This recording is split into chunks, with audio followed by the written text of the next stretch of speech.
Good day guys. So magche-check tayo ng motor, no, kasi nga may check engine tong motor ko na Aerox version 2. So ayusin natin yung error 12. So ibig sabihin yan, error 12 yan kapag nag-check engine. So hanapin natin, no. Ito nga pala yung tatanggalin yung alon range. 1, 2, 3. This push lock sa ilalim, 4 sa gilid, 5 sa footboard. Marami yan, mga 1, 2, 3, 4, 5, 6. Ito rin pala yung sa ibabaw ng tangke. So screw lang yan.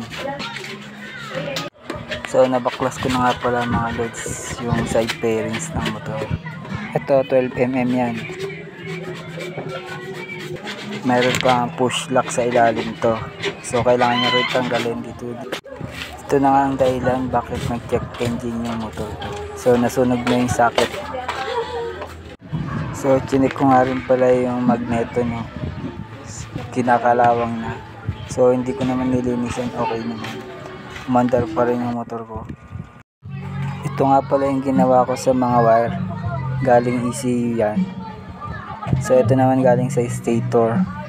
So nilagyan ko ng terminal, saka hinihinan ko yan. So hinihinan ko yan para hindi agad masunog, no. So mas tatagal siya. So may tube post na yan, no. Tapos nilagyan ko pa rin ng electrical tape para safety talaga. Hindi na siya kakalas. So nakahinang din pala yan, no. Ito. So ito nga pala ilalagay ko, no, Ceramic Pro. Naikabit ko na nga pala yung Ceramic Pro. Ganito yung itsura niya mga lods. Yung wire na red sa gilid siya, yung white nasa gitna, yung green naman nasa kabilang gilid, left side. So yun guys, wala na siyang check engine. So okay na siya. Yan lang yung ginawa ko. Ceramic Pro. Sana magtalas.